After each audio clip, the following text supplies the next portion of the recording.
Amén. Con Cristo estoy juntamente crucificado. Buenos días, mis hermanos. Quiero invitarles una vez más para que, con mucha reverencia, así como estamos, inclinemos el rostro una vez más y hagamos una oración para invocar el nombre de nuestro Dios sobre su palabra. Oremos. Bendito Padre que te encuentras en las mansiones celestiales, queremos agradecerte, Señor, porque tú has sido bueno con nosotros y no solo nos has tenido con bien, nos has llenado de cosas que, sobre todo en este momento, en la situación que estamos pasando en el país, tener comida, tener techo, tener cómo moverse, es una gran bendición, Padre. Te pedimos que sigas obrando en nosotros, pero sobre todo al exponer tu palabra, que sea tu Espíritu Santo el que nos ilumine, nos llene nuestros corazones y que todo sea para tu honra y gloria. Te pedimos y te agradecemos en Cristo Jesús. Amén. Bien, quiero que busquemos en nuestras Biblias, en el libro de Marcos, el capítulo 16 y el versículo 6. Es el versículo que leímos hace un momento, pero quisiera que lo leyéramos una vez más y aquí vamos a encontrar la base para nuestro estudio en esta mañana. Marcos capítulo 16 y versículo 6. Dice: Mas él les dijo: No os asustéis, buscáis a Jesús Nazareno, el que fue crucificado. Ha resucitado, no está aquí. Mirad el lugar donde lo pusieron. En estos días se está celebrando el evento más importante de la historia de este mundo, más importante incluso que la Navidad. No que el nacimiento de nuestro Señor Jesús no sea importante, pero sin la muerte y especialmente sin la resurrección, su nacimiento no hubiera sido más relevante que el nacimiento de cualquier otro personaje importante de la historia. Lamentablemente, en cuanto al evento de su crucifixión, se cierne un velo de satanismo y espiritismo que no podemos desconectar. Quiero creer que esta es la razón por la que muchos dentro de la iglesia no le damos la importancia que se merece a este suceso. Pero duele decir que en su mayoría simplemente no le damos la importancia. Es decir, ni siquiera nos damos a la tarea de reflexionar en lo que significa el hecho de que Jesús muriera, o si era necesario que pasara por ese sacrificio. ¿Cuál es ese velo de satanismo y espiritismo que envuelve estas fechas? Saben, el pastor Arturo Quintero lo amplía muy bien en su tema La Pasión de Cristo. Si lo quieren buscar en YouTube, está muy bueno, muy completo. Y analiza la película con el mismo nombre. En él detalla las varias intenciones del director de cine, Mel Gibson, al realizar este filme. Pero quiero centrarme en la parte oscura que el enemigo trata de impregnar en la mente del mundo en general, pero especialmente en la mente de todo hijo de Dios. Debemos descubrir primeramente cuál era el propósito último del enemigo en la vida de Jesús. Y podemos verlo desde el nacimiento de Jesús, porque siendo muy pequeño utiliza a Herodes, un monarca, para destruirlo, y no lo logra. Busca matarlo, o por lo menos callarlo en varias ocasiones, utilizando a los líderes de Israel, pero tampoco tiene éxito. La supuesta victoria del enemigo se manifiesta cuando logra que Jesús sea capturado y llevado para ser muerto. Y utilizo la palabra supuesta, entre comillas, porque como vamos a estudiar esta mañana, no hay ninguna victoria si el propósito final del ministerio de Cristo era la muerte. Pero durante la vida del Hijo de Dios en esta tierra, el propósito principal del enemigo era destruirlo, destruir su obra, destruir la imagen de Dios en esta tierra. Creo que empieza a inquietarnos la manifestación satánica que podemos ver, no solamente en esta película, sino también en cada una de las representaciones que se llevan a cabo, ya sea actuada o simplemente con figurillas de diversos materiales. El propósito del enemigo es mostrar su odio acérrimo en contra de Dios, en contra de su Hijo. Su deseo infernal, si se pudiera hacer realidad, el deseo del enemigo, es querer darle una paliza sanguinaria y sin misericordia al Dios hecho hombre. Si ya viste la película, puedes ver esas imágenes en tu mente, en donde utiliza escenas que ni siquiera están en la Biblia, como por ejemplo que lo llevan encadenado y lo tiran de un puente y queda colgado del cuello con la misma cadena. Esta escena está dentro de la película. La muerte de Cristo fue sanguinaria y cruel, pero no como lo muestra esta película. El sadismo con el que maltratan a Jesús es el pensamiento de lo que el enemigo realmente hubiera querido hacer con Jesús. Pero esas escenas no se ven solamente allí.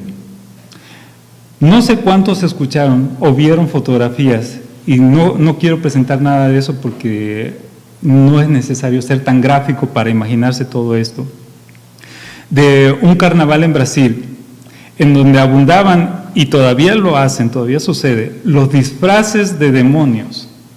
Pero lo más impactante en ese carnaval precisamente fue que se pudo ver a uno disfrazado del enemigo, vestido de rojo, con cuernos, alas y un tridente.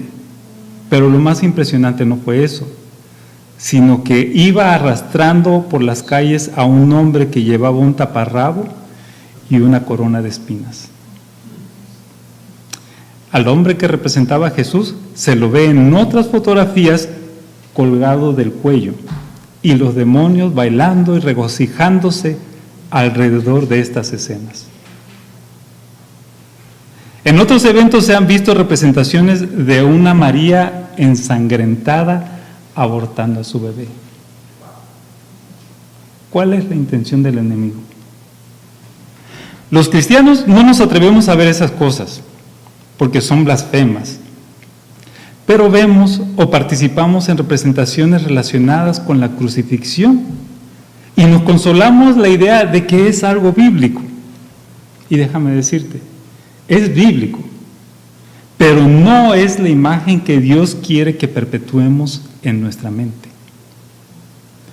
Ver a un Cristo ensangrentado y sufriendo de una de las formas más crueles que se puede idear el ser humano es producto de la mente del enemigo. Eso es espiritismo. Eso es satanismo puro. Recordemos que la muerte de Cristo no está completa sin la resurrección. La crucifixión no fue el final. Y de casi, para los que ya vieron la película, de casi 2 horas, fue de 1 hora y 58 minutos me parece, algo por el estilo, de casi 2 horas, ¿sabe cuánto tiempo le dedica a la parte más importante de todo este evento, a la resurrección? Aproximadamente 1 minuto y 20 segundos. ¿Por qué? Porque para el mundo eso no es importante. Eso está apagado con palabras como mito, cuento, leyenda. 1 minuto y 20 segundos, porque lo más importante es ver cómo lastimaban, cómo lo hacían sangrar. Lo más importante es ver cómo masacraban al Hijo de Dios.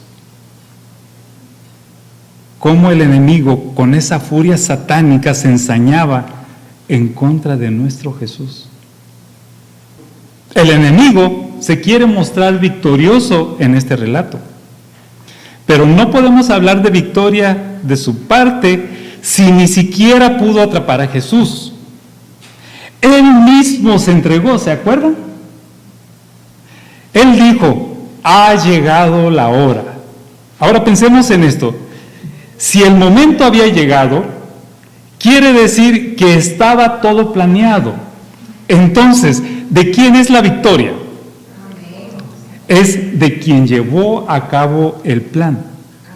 Quien planeó todo desde antes de la fundación del mundo siquiera. Quien sabía todo lo que iba a ocurrir y aún así movió el cielo y la tierra para que sucediera. Jesús mismo. Si todo pasó de acuerdo al plan elaborado cuidadosamente, ¿de quién es la victoria? El enemigo siempre fue el derrotado. Lo quería atrapar para que muriera y no pudo. Lo quería entrampar con argumentos, tampoco pudo. El enemigo fue fracasado. Fue el perdedor. Si realmente quieres reflexionar en este evento, si quieres informarte de lo que de verdad ocurrió, ve a la Biblia. Léela y vas a ver de parte de uno de los que presenció la escena, Juan, de otro que recibió los informes, Lucas, y otros que estuvieron conectados con los participantes directos, Mateo y Marcos. Ellos te van a mostrar lo que realmente ocurrió. Y no solo eso, van a resaltar la resurrección, porque es allí donde podemos ver al verdadero victorioso de esta historia. Y otra fuente que puede ayudarnos a limpiar nuestra mente de todas esas imágenes es el espíritu de profecía.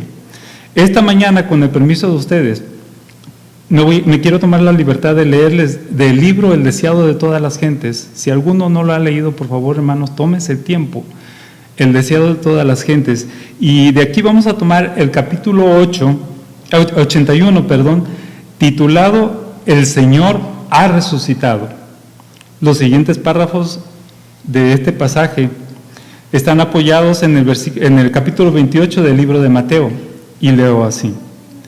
Había transcurrido lentamente la noche del primer día de la semana. Había llegado la hora más sombría, precisamente antes del amanecer. Cristo estaba todavía preso en su estrecha tumba. La gran piedra estaba en su lugar. El sello romano no había sido roto. Los guardias romanos seguían velando y había vigilantes invisibles.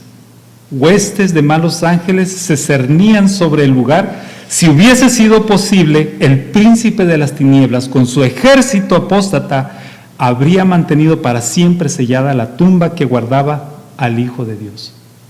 Pero un ejército celestial rodeaba al sepulcro. Ángeles excelsos en fortaleza guardaban la tumba y esperaban para dar la bienvenida al príncipe de la vida. Y he aquí que fue hecho un gran terremoto, porque un ángel del Señor descendió del cielo, revestido con la panoplia de Dios. Este ángel dejó los atrios celestiales. Los resplandecientes rayos de la gloria de Dios le precedieron e iluminaron su senda.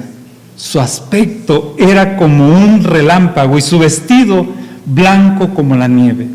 Y de miedo de él, los guardas se asombraron y fueron vueltos como muertos. Ojo, no estaban muertos, cayeron como muertos. ¿Dónde está, sacerdotes y príncipes, el poder de vuestra guardia? Valientes soldados que nunca habían tenido miedo al poder humano, son ahora como cautivos tomados sin espada ni lanza. El rostro que miran no es el rostro de un guerrero mortal, es la faz del más poderoso ángel de la hueste del Señor. Este mensajero es el que ocupa la posición de la cual cayó Satanás. Es aquel que en las colinas de Belén proclamó el nacimiento de Cristo. La tierra tiembla al acercarse, huyen las huestes de las tinieblas y, mientras hace rodar la piedra, el cielo parece haberse bajado a la tierra. Los soldados le ven quitar la piedra como si fuera canto rodado. No estaban muertos. Ellos estaban pendientes de todo lo que estaba ocurriendo. Ellos estaban viendo, y esto es importante que lo recuerden porque vamos a ver cómo al final pueden por eso mostrarle un reporte a Pilato. Y le oyen clamar: Hijo de Dios, sal fuera, tu Padre te llama. Ven a Jesús salir de la tumba y le oyen proclamar sobre el sepulcro abierto: Yo soy la resurrección y la vida. Mientras sale con majestad y gloria, la hueste angélica se postra en adoración delante del Redentor y le da la bienvenida con cantos de alabanza. Un terremoto señaló la hora en que Cristo depuso su vida, y otro terremoto indicó el momento en que triunfante la volvió a tomar. El que había vencido la muerte y el sepulcro salió de la tumba con el paso de un vencedor. Entre el bamboleo de la tierra, el fulgor del relámpago y el rugido del trueno, cuando vuelva de nuevo a la tierra, sacudirá no solamente la tierra, mas aún el cielo. Temblará la tierra, vacilando como un borracho, y será removida como una choza. Plegarse han los cielos como un libro. Los elementos ardiendo serán deshechos, y la tierra y las obras que en ella están serán quemadas. Mas Jehová será la esperanza de su pueblo y la fortaleza de los hijos de Israel. Amén. Al morir Jesús, los soldados habían visto la tierra envuelta en tinieblas al mediodía, pero en ocasión de la resurrección vieron el resplandor de los ángeles iluminar la noche y oyeron a los habitantes del cielo cantar con grande gozo y triunfo: Has vencido a Satanás y las potestades de las tinieblas, has absorbido la muerte por la victoria. Cristo surgió de la tumba glorificado, y la guardia romana lo contempló. Sus ojos, los de la guardia romana, sus ojos quedaron clavados en el rostro de aquel de quien se habían burlado tan recientemente. Todavía hace 2 días se habían burlado de él. En este ser glorificado, los soldados contemplaron al prisionero a quien habían visto en el tribunal, a aquel para quien habían trenzado una corona de espinas. Era el que había estado sin ofrecer resistencia delante de Pilato y de Herodes, aquel cuyo cuerpo había sido lacerado por el cruel látigo, aquel a quien habían clavado en la cruz, hacia quien los sacerdotes y príncipes, llenos de satisfacción propia, habían sacudido la cabeza diciendo: a otro salvó, a sí mismo no puede salvar. Era aquel que había sido puesto en la tumba nueva de José. El decreto del cielo había librado al cautivo. Montañas acumuladas sobre montañas y encima de su sepulcro no podrían haberle impedido salir. Al ver a los ángeles y al glorificado Salvador, los guardias romanos se habían desmayado y caído como muertos. Repito, no estaban muertos. Cuando el séquito celestial quedó oculto de su vista, se levantaron y tan prestamente como los podían llevar sus temblorosos miembros, se encaminaron hacia la puerta del jardín. Tambaleándose como borrachos, se dirigieron apresuradamente a la ciudad, contando las nuevas maravillosas a cuantos se encontraban. Iban a donde estaba Pilato, pero su informe fue llevado a las autoridades judías, y los sumos sacerdotes y príncipes ordenaron que fuesen traídos primero a su presencia. Estos soldados ofrecían una extraña apariencia. Temblorosos de miedo, con los rostros pálidos, daban testimonio de la resurrección de Cristo. Contaron todo como lo habían visto. No habían tenido tiempo para pensar ni para decir otra cosa que la verdad. Con dolorosa entonación dijeron: fue el Hijo de Dios quien fue crucificado. Hemos oído a un ángel proclamarle: majestad del cielo, Rey de gloria. Los rostros de los sacerdotes parecían como de muertos. Aquellos que en un momento estaban jactándose de tomar al Hijo de Dios, burlándose de él, sus rostros ahora estaban como de muertos. Caifás procuró hablar.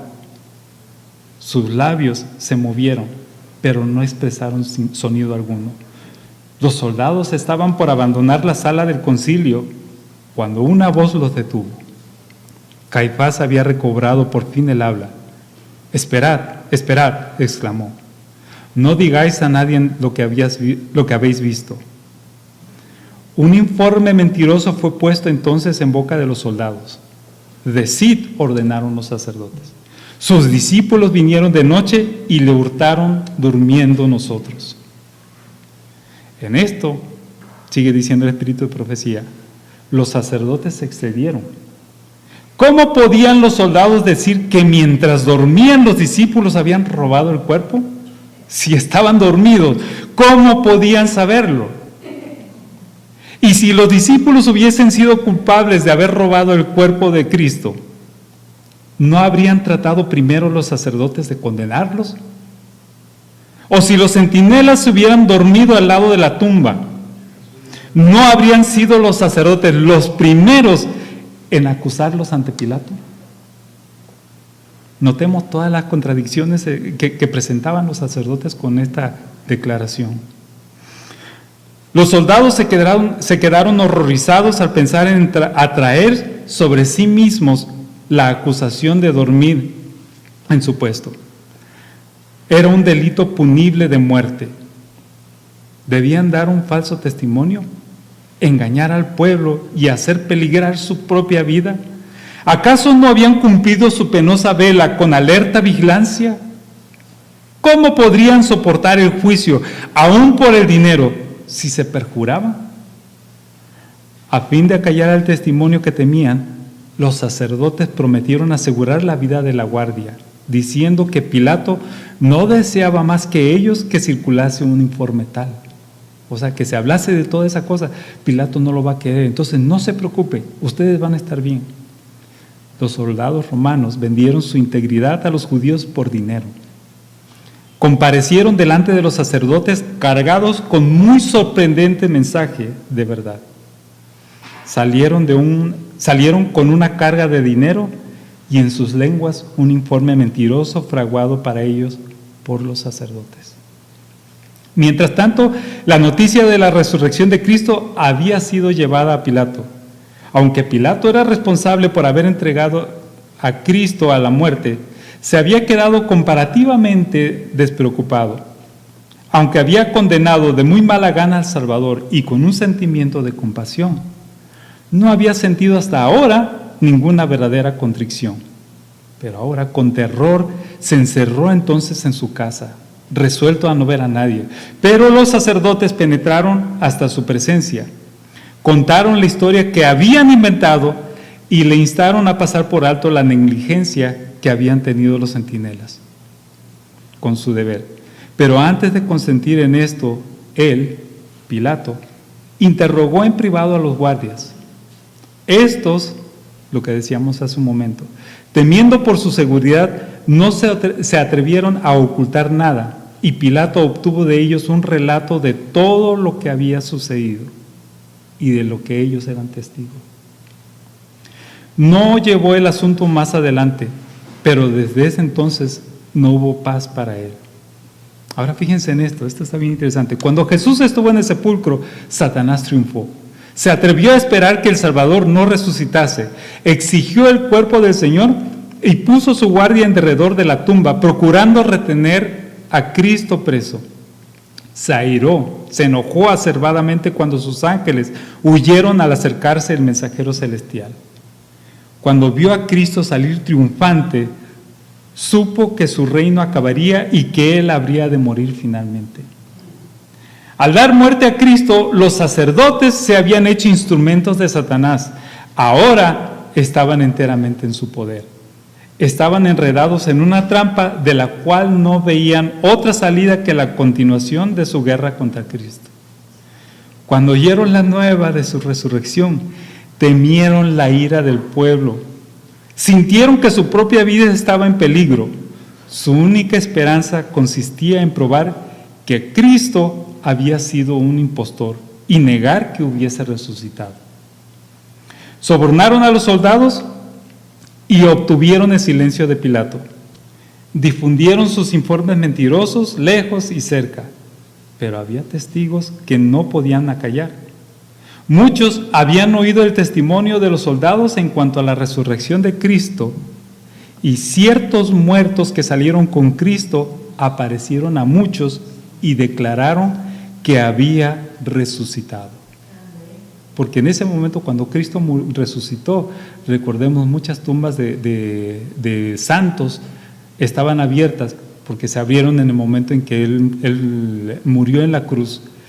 Tembló la tierra, esas tumbas se abrieron, y en el momento de la resurrección, los santos que estaban en esas tumbas salieron y ellos fueron a predicar a la gente, fueron a decir que Cristo había resucitado.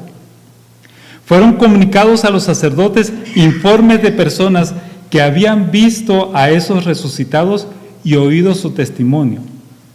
Los sacerdotes y príncipes estaban en continuo temor. ¿Quiénes tenían miedo? Los sacerdotes y los soldados. Estaban en continuo temor. No fuese que mientras andaban por las calles o en la intimidad de sus hogares, se encontrasen frente a frente con Cristo. Sentían que no había seguridad para ellos. Los cerrojos y las trancas ofrecían muy poca protección contra el Hijo de Dios. De día y de noche esta terrible escena del tribunal en que habían clamado, su sangre sea sobre nosotros y sobre nuestros hijos, estaba delante de ellos. Nunca más se había de desvanecer de su espíritu el recuerdo de esa escena. Nunca más volvería a sus almohadas el sueño pasible. Cuando la voz del poderoso ángel fue oída junto a la tumba de Cristo, diciendo, tu Padre te llama, el Salvador salió de la tumba por la vida que había en él. Quedó probada la verdad de sus palabras. Yo pongo mi vida para volverla a tomar. Tengo poder para ponerla y tengo poder para volverla a tomar. Entonces se cumplió la profecía que había hecho a los sacerdotes y príncipes. Destruid ese templo y en 3 días lo levantaré. Sobre la tumba abierta de José, Cristo había proclamado triunfante, yo soy la resurrección y la vida. Únicamente la divinidad podía pronunciar estas palabras.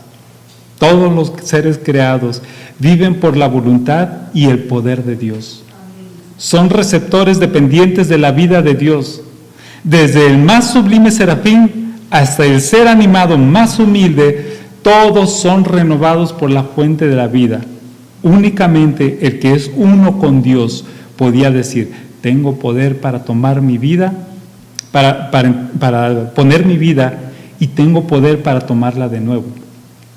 En su divinidad, Cristo poseía el poder de quebrar las ligaduras de la muerte. Si tienen tiempo, hermanos, por favor, tómense el tiempo y lean el deseado de todas las gentes, especialmente estos capítulos que hablan sobre la muerte y la resurrección de Cristo. ¿Cuál es la imagen que se nos pinta aquí? ¿Dónde está el Cristo débil y enfermizo que se nos muestra a veces? ¿Podemos ver a un Hijo de Dios vencido? Como decíamos hace un momento, la parte preocupante es cuando la gente quiere echarle tierra a este evento de la resurrección, diciendo que en realidad no ocurrió. Que aceptan que Jesús murió, pero no pueden concebir la idea de un milagro de esta magnitud. Por eso es tan fácil ver el sufrimiento de Cristo y al mismo tiempo dejamos de lado la resurrección.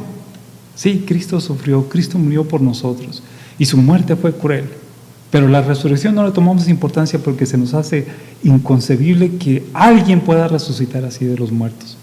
O bien, muchos hablan de que su resurrección no fue física, sino que es su espíritu el que se mostró a sus discípulos. De hecho, argumentan que es la razón por la que los 2 discípulos en el camino de Emaús no lo reconocen. Para todo esto, sí recuerdan ustedes, ¿verdad? Cuando iban caminando los 2 discípulos a Emaús, se ponen a platicar con Jesús y no lo reconocen. Y mucha gente dice, no, lo que pasa es que Jesús era un espíritu. y no lo podían reconocer, pero la misma Biblia dice ahí adelante que sus ojos estaban velados. Pero bueno, dice, para todo esto te puedo mostrar muchos argumentos, pero porque el tiempo es corto, vamos a ver solo algunos. En cuanto a que Jesús era solamente un espíritu, los mismos pasajes pueden refutar ese argumento. Cuando se le aparece a sus discípulos y se dirige a Tomás, el que no creía que Jesús había resucitado, se dirige a él con estas palabras en Juan 27. Juan capítulo 20 y versículo 7. Yo creo que todos recordamos esa parte. Luego dijo a Tomás, pon aquí tu dedo y mira mis manos, y acerca tu mano y métela en mi costado, y no seas incrédulo sino creyente. Jesús muestra que tenía un cuerpo físico. Además que en Lucas 24, después que se le aparece a los dos discípulos de camino de Emaús, Jesús se aparece también a los otros ya en la noche. Y no solo les dice que toquen su cuerpo, sino que además les pide de comer. Algo que no puede hacer un espíritu. Pero el argumento más difícil de aclarar es aquel que nos pide una prueba científica. No sé cuántos se han metido en este problema. Están platicando con alguien que no cree, que no acepta, y dice, a mí muéstrame, dame una prueba científica de la resurrección de Cristo. Y cuando digo que es más difícil de aclarar, no es porque no exista argumentos o evidencias que avalen la resurrección, sino porque por lo regular este tipo de argumentos es traído por personas que no están dispuestas a aceptar lo contrario. Pero alguien dijo que tenía prueba. Yo estaba viendo un video en una ocasión, perdón, y él decía, esta persona que apareció allí, quise guardar el video y se me fue, dijo que tenía la prueba de que Dios existe, y cuando el reportero, el que lo está entrevistando, le dijo que le mostrara esa prueba, él tranquilamente contestó, cambió mi vida, y esa es una prueba más que suficiente para mí, dijo él. Pudo haber volado el monte Everest por encima de Nueva York y eso no hubiera sido suficiente. Pero yo lo puedo saber porque me cambió a mí. Eso es lo que tiene que ocurrir con una persona que no acepta la resurrección. Pero vamos a hablar de evidencias y el problema con el que nos encontramos aquí es que queremos recurrir al método científico para comprobar que Jesús resucitó. El método científico es cuando podemos repetir un evento en una situación controlada. Si queremos comprobar algo científicamente, tenemos que repetirlo para decir que eso es así. Por ejemplo, podemos decir que una papa produce energía y que puede encender un foco. Para comprobarlo, recurrimos al método científico y repetimos el evento para ver si realmente ocurre. Y si lo repetimos varias veces, vamos a afirmar que efectivamente se puede prender un foco con una papa. Existe la explicación de por qué ocurre, pero sí es posible encender un foco con la papa. Pero para las cosas que no podemos repetir, como por ejemplo la muerte de Abraham Lincoln, si alguien te dice, compruébame que Abraham Lincoln murió, científicamente, ¿cómo lo hacemos? La existencia de Francisco de Asís. No es que San Francisco de Asís existió, dicen. ¿Cómo lo sé? O la resurrección de Jesús. No podemos recurrir al método científico. Para ello existe el método legal. El método legal requiere de 3 elementos para aceptar su comprobación. Uno es el testimonio oral, cuando se comenta de una persona a otra. Otro es el testimonio escrito. Y el último, se requieren pruebas materiales. Por esos 3 elementos podemos decir no solamente que Abraham Lincoln murió, sino cómo murió. También podemos comprobar que Francisco de Asís existió porque tenemos el testimonio oral de personas que trataron con él, el testimonio de sus escritos, y como prueba material podemos ver su tumba en Asís, Italia. ¿Correcto? Es de esta forma que podemos comprobar que Jesús resucitó, recurriendo al método legal. está el testimonio oral de más de 500 personas que vieron a Jesús. Tenemos el testimonio escrito de todos los escritores del Nuevo Testamento y de muchos otros que no aparecen en la Biblia. Y como prueba material, ¿qué tenemos como prueba material? Tenemos el oral, gente que habló, que sí resucitó. Tenemos el escrito, todos los escritos que conocemos y otros que no conocemos todavía. ¿Cuál sería la prueba material? Sería la oral. Cuando resucitó, que lo tocaron. No, la material. Nosotros, ¿cuál es la prueba material que tenemos? La tumba vacía. Podemos recurrir a otros argumentos para probar que Jesús realmente resucitó, pero esta mañana no le estoy hablando a no creyentes. Somos personas que aceptamos la muerte de Cristo, sobre todo porque tiene que ver con nuestra salvación. Y aunque no lo creamos, en muchos todavía está la duda de si realmente ocurrió el milagro de la resurrección. Para ello quiero tomar las palabras del apóstol Pablo en su primera carta a los Corintios, capítulo 15, versículos 12 al 18. Yo quisiera que me acompañaran con este pasaje. La primera de los Corintios, capítulo 15, versículos 12 al 18. En el versículo 12, si lo tenemos, empieza diciendo: pero si se predica de Cristo que resucitó de los muertos, ¿cómo dicen algunos entre vosotros que no hay resurrección de muertos? De la misma forma podríamos invertir la pregunta, pero lo vamos a invertir. Pero si se predica de Cristo que no resucitó de los muertos, como algunos dicen, como muchos piensan, ¿cómo dicen algunos entre vosotros que hay resurrección de muertos? O sea, decimos, no, Cristo no resucitó, pero esperamos la resurrección cuando Cristo nos venga a buscar. Versículo 13. Porque si no hay resurrección de muertos, tampoco Cristo resucitó. Versículo 14. Y si Cristo no resucitó, vana, inútil, innecesaria es entonces nuestra predicación. Vana es también vuestra fe. En otras palabras, no tenemos razón de existir como iglesia. Versículo 15. Y somos hallados falsos testigos de Dios, porque hemos testificado de Dios que Él resucitó a Cristo, al cual no resucitó, si en verdad los muertos no resucitan. Porque si los muertos no resucitan, tampoco Cristo resucitó. Y si Cristo no resucitó, vuestra fe es vana, y aún estáis en vuestros pecados. Entonces, también los que durmieron en Cristo perecieron. Pablo lo pone simple.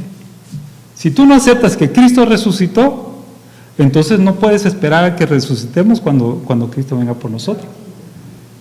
Y por otro lado, si Cristo resucitó, pero no resucitó, entonces ¿qué estamos predicando?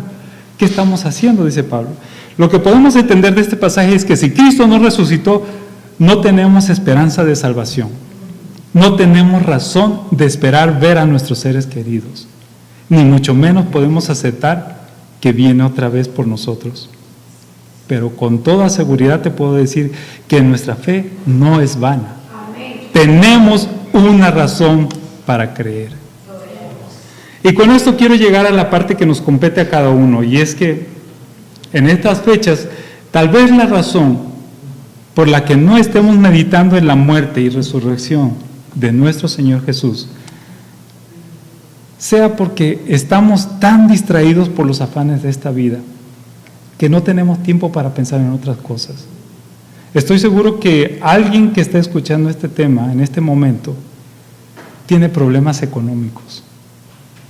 No voy a pedir que levanten la mano, pero estoy seguro que si lo hago, muchos de nosotros vamos, incluyéndome, porque tenemos problemas económicos. Otro podría decir que está preocupado por alguna enfermedad que le aqueja.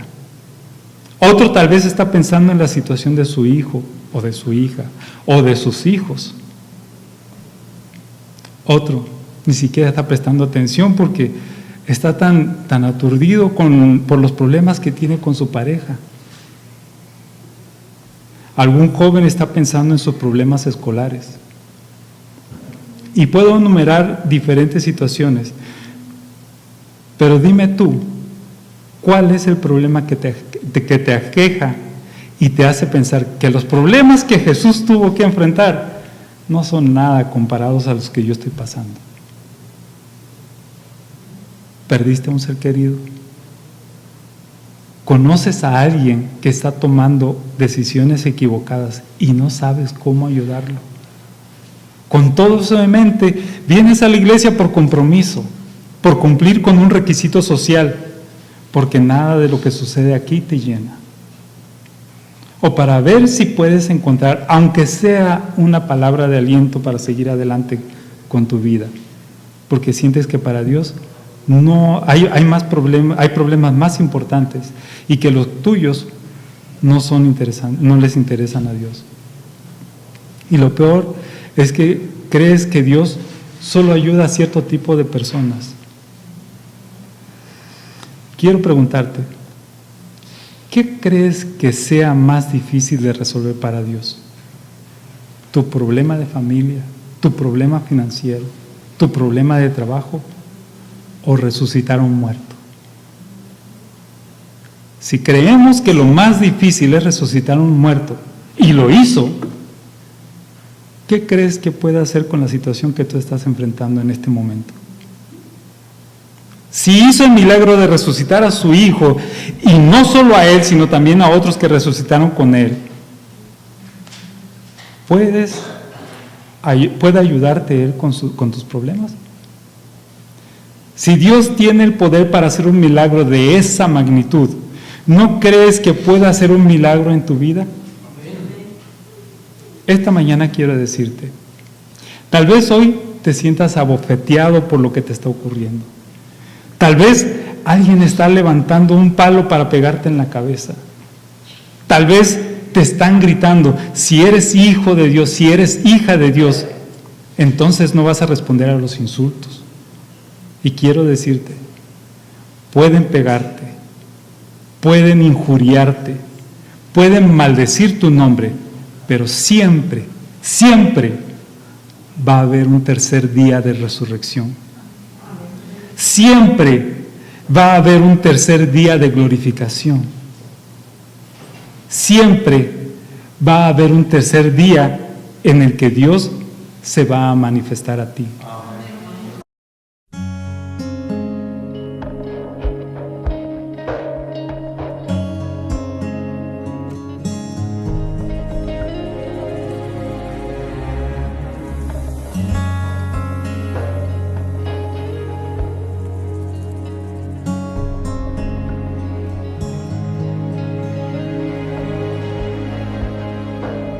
Eterno Dios, el gran yo soy, hermoso Señor, altísimo, digno Rey, roca fiel, precioso Padre, guerrero vencedor, gran conquistador, y por una vez,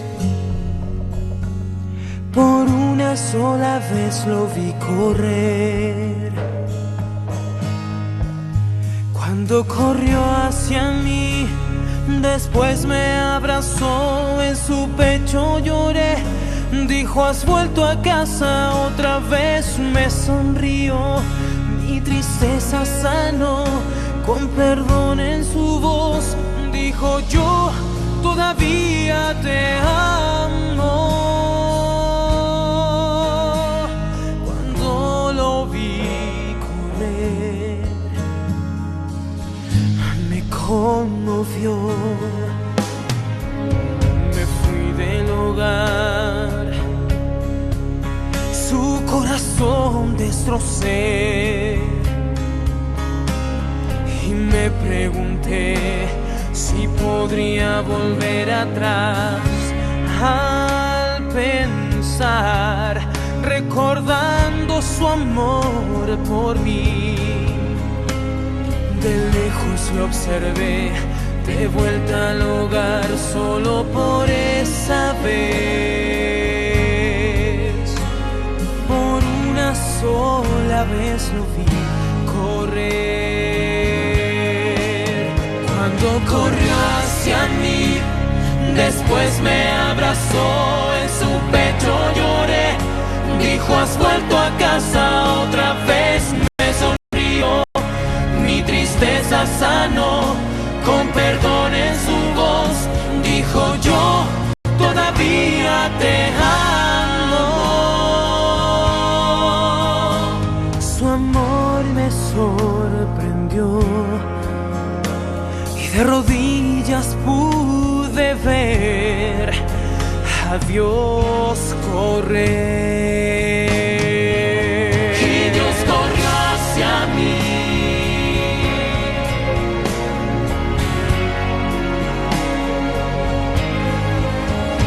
Cuán avergonzado, solitario y perdido fui.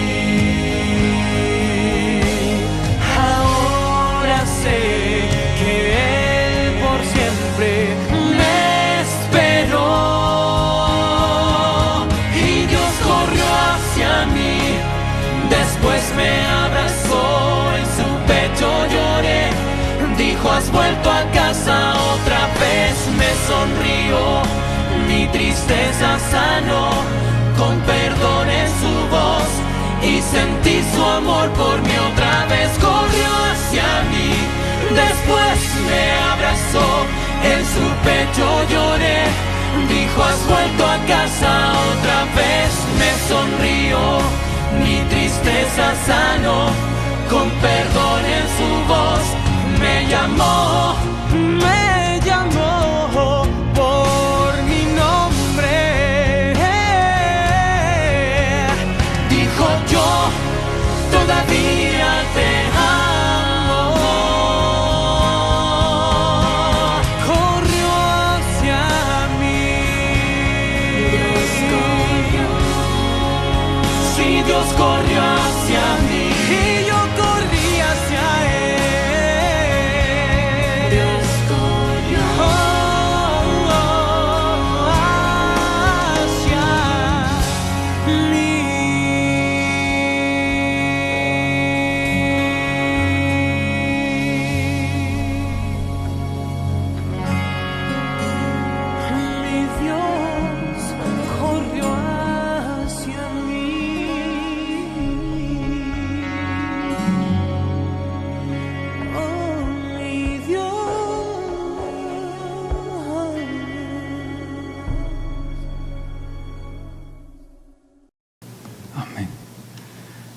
Mientras eso ocurre, mientras Dios se manifiesta a ti, ¿quieres ponerte de pie esta mañana y decir conmigo, Señor, todavía no entiendo por qué está pasando todo esto que pasa a mi alrededor?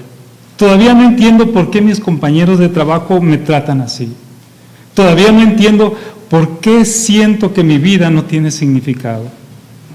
Pero quiero confiar en ti, sabiendo que si hiciste el milagro tan grande de resucitar a tu hijo, puedes hacer también el milagro de resucitar mi matrimonio quebrantado.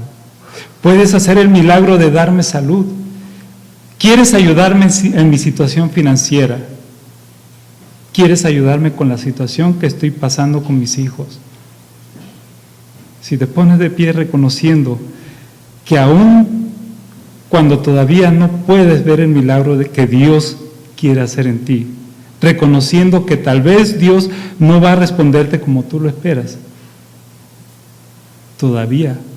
entonces todavía vas a poner tu confianza en Él. Quiere decir que todavía quieres buscarlo y rehacer tu compromiso con Él. Jesús obtuvo la victoria y Él la quiere compartir contigo hoy. Que el Señor te bendiga en tu decisión. Así de pie como estamos, yo quiero invitarles para que entonemos las estrofas del himno número 104.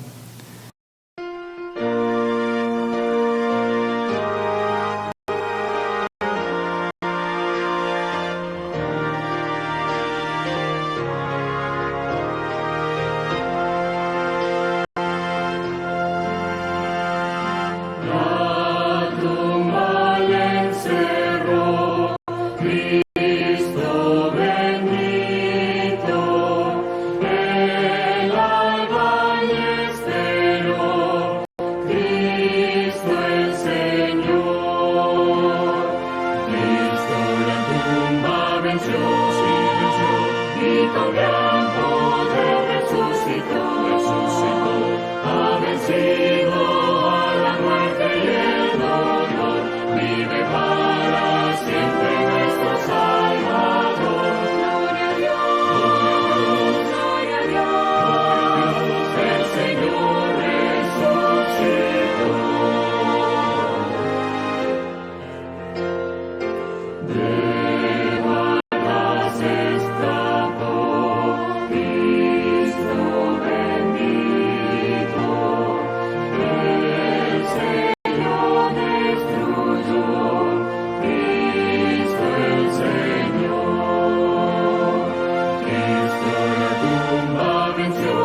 Vamos a orar. Bendito Padre que te encuentras en las mansiones celestiales, nuevamente estamos delante de ti, Señor, con un corazón agradecidos, porque esta mañana tú has hablado en nuestros corazones. Y si por alguna razón todavía no podemos escuchar esa voz, si por alguna razón nos sentimos sumidos en el dolor, nos sentimos sumidos en ese problema que nos está doliendo, Señor, te pedimos que tú te manifiestes, que tú obres, que tú no solamente nos ayudes a salir de esa situación, sino remuevas esa piedra que hay en nuestros corazones, Padre. Nos ayudes a verte, a ver cómo ese ángel de luz llega para que tu Hijo pueda brillar en nosotros. Quédate con nosotros en este día, en el resto de este sábado, en esta semana también que estamos por empezar, y que en todo cuanto hagamos, tu nombre pueda ser glorificado. En Cristo Jesús. Amén.